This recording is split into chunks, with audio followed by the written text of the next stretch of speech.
Un saludo grande, queridos amigos, desde la ciudad de La Paz. Aquí comenzamos nuevamente con El Noviembrismo, escrita por Jorge Richter. C. Desclasificación.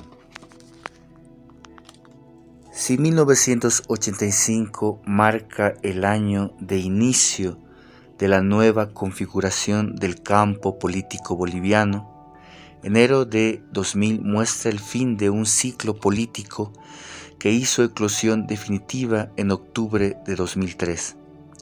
La respuesta de la partidocracia se reducía bajo el discurso de respeto a la ley y el orden, a formas cada vez más violentas de represión de la manifestación pública. La guerra del agua producida en el departamento de Cochabamba, fue la respuesta de los grupos sociales ya organizados y hasta entonces perimetrales de la política boliviana a las decisiones y manejos de la democracia pactada. Este punto de inflexión marcó la conciencia del movimiento popular en el convencimiento de su fortaleza y capacidad de movilización a fin de prescribir la agenda política del país. Los sucesos de principios de 2003 y los hechos acaecidos en octubre del mismo año señalaron de manera ya definitiva el colapso absoluto de la sostenibilidad y la viabilidad de la democracia pactada. El Congreso pasaba a ser una institución inerte ante el descontrol y la crisis de gobernabilidad. El número requerido en las cámaras de diputados y senadores que garantizaban estabilidad pasó a ser irrelevante. El campo político boliviano adquiría caracterizaciones distintas y una tríada integrada férreamente entre sí configuraría el modelo sustantivo de la democracia pactada. A.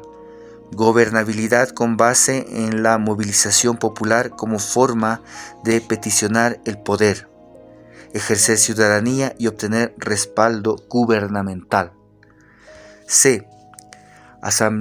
B. Asambleísmo permanente de los movimientos sociales que se autoproclama en la voz del pueblo. Y C. Una lógica de gobernar obedeciendo al pueblo, esto es, acatando lo que las movilizaciones sociales y el asambleísmo solicitan y exigen. Estos tres elementos propios del proceso de cambio, ya en pleno ejercicio del poder, configuran el modelo que sustituyó a la democracia pactada. Bajo un diferente diseño social, el campo político boliviano se modificó y experimentó cambios en su más profunda esencia. Los agentes profesionales del microcosmos político que encarnaba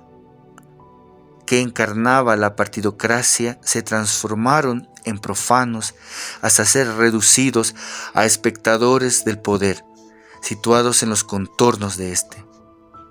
La pertenencia al nuevo campo político requiere características distintas. La inclusión social a espacios reservados donde la formación académica determinaba el ingreso, abrió paso a una etapa de abigarrado contenido social. El proceso de concienciación por la unidad del movimiento social, junto a su modelo de gobernabilidad, desclasificó a la democracia pactada y concluyó con una era de alianzas y pactos que, si bien fortaleció el proceso democrático inicial, fue en el tiempo deformándose hasta su agotamiento definitivo. También ocurrido en el mes de octubre, pero ya en el año 2003.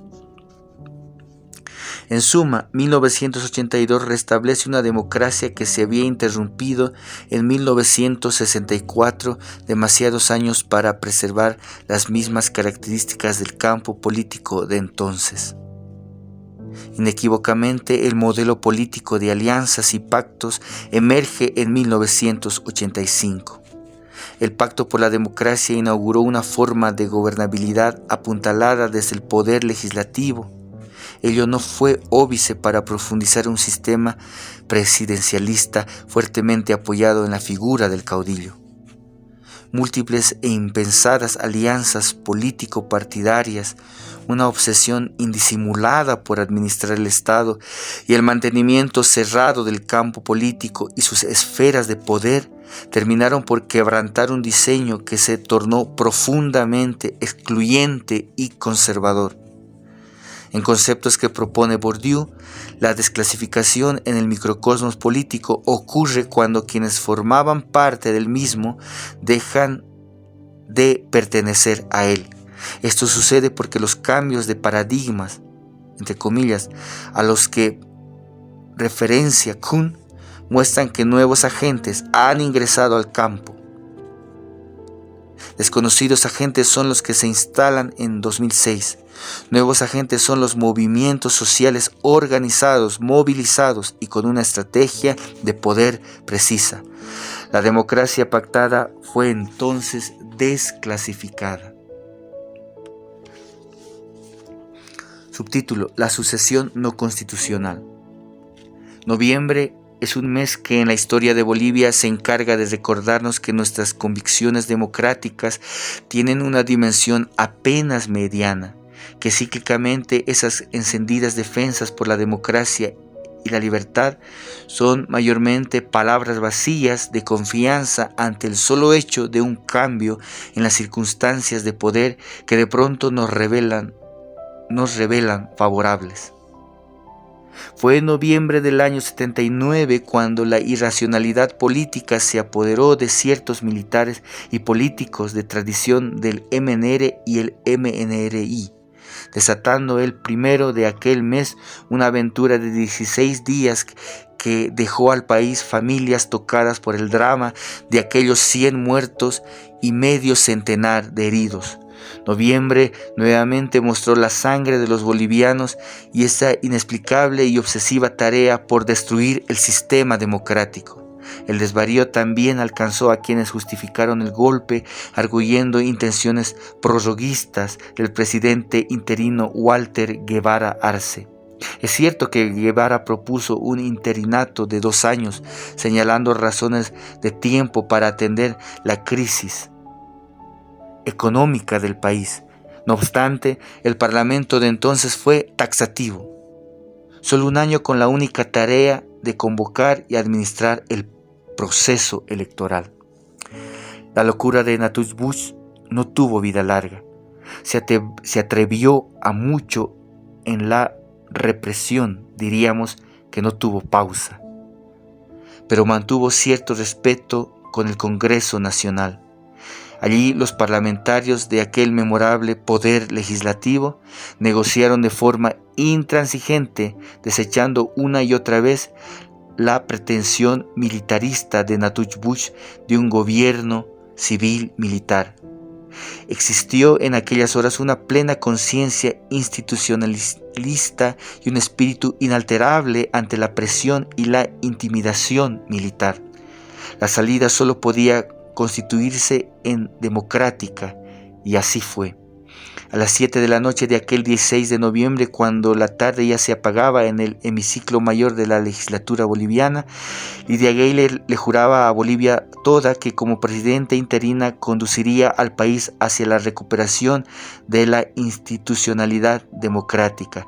Cumplió su juramento y también su palabra. Las elecciones se realizaron el 1 de julio de 1980.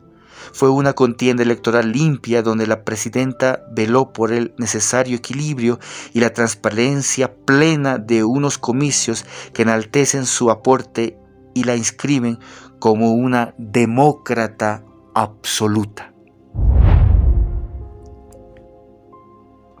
Esto fue la parte 6 de El Noviembrismo. Análisis y reflexiones del momento rupturista. Bolivia. Jorge Richter Ramírez. Un abrazo grande, queridos amigos, desde la ciudad de La Paz, Bolivia.